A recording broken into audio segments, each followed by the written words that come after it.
Hi friends, my name is Sumitra Dudani and I am back again with the last chapter of the book, chapter 17, titled The 5 a.m. Club Members Become Heroes of Their Lives. This chapter has touched me to the core. Robin Sharma seems to have kept the best part of the book for last. There were lines in the book which I couldn't continue reading without goosebumps. I even had to stop and embrace the feeling I got while reading it. Live like a hero. That's what the classics teach us. Be a main character. Otherwise, what is life for? So, as the story comes to near its end, the billionaire, the artist, and the entrepreneur, along with Spellbinder, reach Robben Islands, where Nelson Mandela was confined to an enormously tiny prison cell for 18 of the 27 years he was imprisoned. Once Nelson Mandela was released, he chose to forgive all those who had been cruel to him. The spellbinder asked, why wait for heroes to come for our rescue when we have it in us to become one?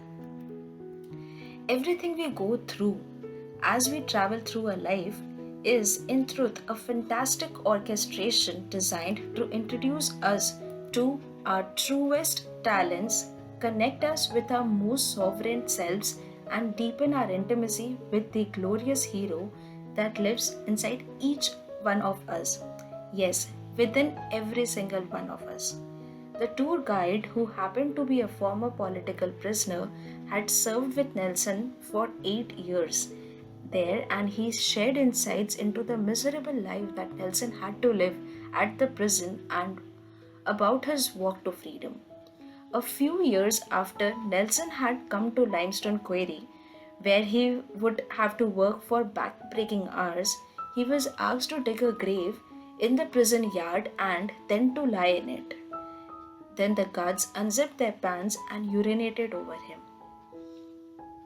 We all have our own Robben Islands that keep us imprisoned. As we grow through life, we endure our own trials and injustice. We all have our own regrets, and no one gets out without their own ordeals and tragedies. For the first year of imprisonment, Nelson wasn't even permitted to wear long pants, though it was freezing over South African winter. He was given only a thin shirt and flimsy shorts. When he showered, the guards stood and watched the elderly man standing naked and attempt to humiliate and break him. All that he endured in that jail cell on the desolated island encircled by a raging ocean developed him, strengthened him, and opened him. The prison became his crucible. The mistreatment became his salvation, leading him into his natural power, highest humanity, and fullest state of unstained heroism.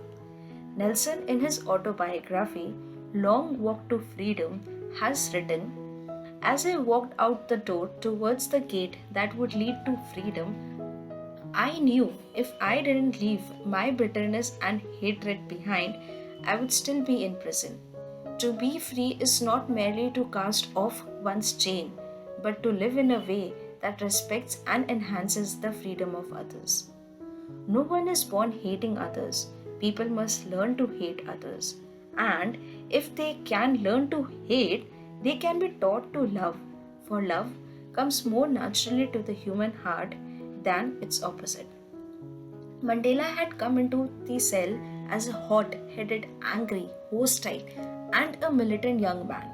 It was who he grew into there in the prison that made him the icon we all now revere. Suffering can either embitter us or ennoble us. We need to leverage our circumstances to heal, purify, and uplift ourselves. In this chapter again, the spellbinder pulled out a learning model from his jacket called the Heroic Human Circle. Leadership is for everyone. Each of us, no matter where we live, what we do, what's happened to us in the past, and what we are experiencing right now, must we must release the shackles of blame, chains of hate, leg irons of apathy and prison, bars of ordinary that keep us in the slavery to the dark forces of our lowest nature. Every one of us must rise every morning, yes, at 5 a.m., and do everything we can possibly do to unfold our genius, develop our talents, deepen our character, and escalate our spirits. Each one of us must do this across our world. We all must break free from our private jails that incarcerate our glory and keep our nobility in bondage. Please remember please remember that gifts and talents neglected become curse and sorrows.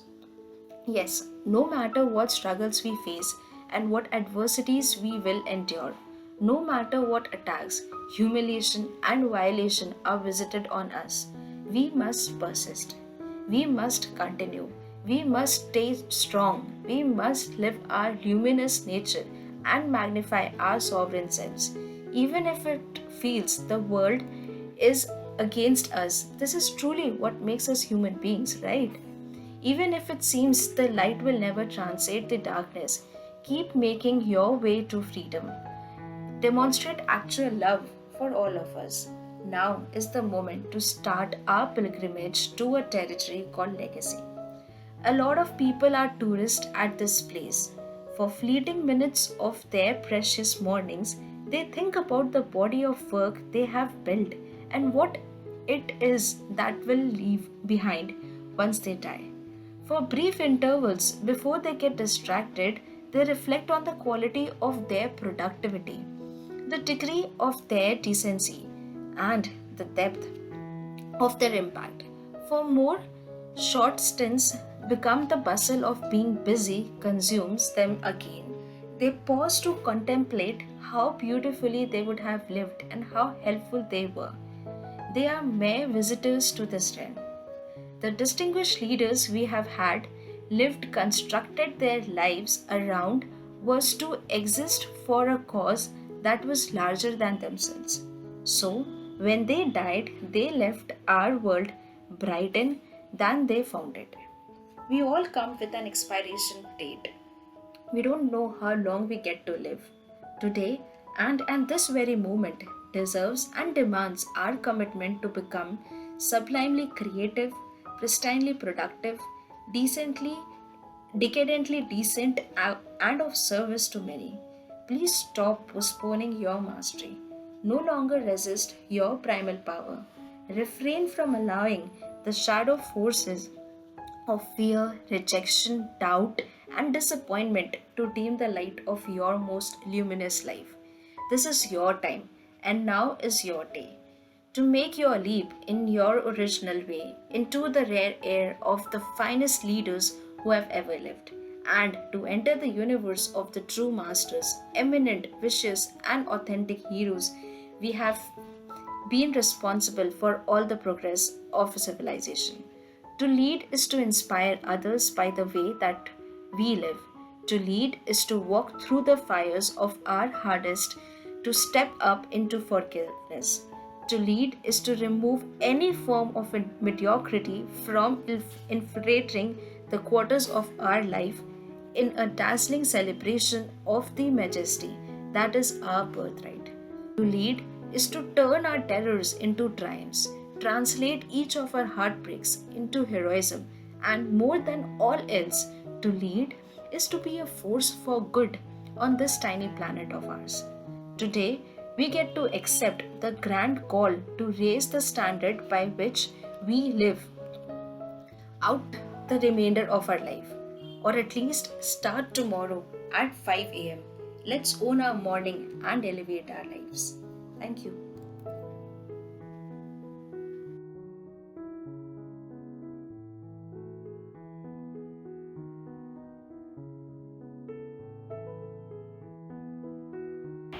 Hi guys, I hope you must have liked our initiative of one book, 1 hour, 1 week.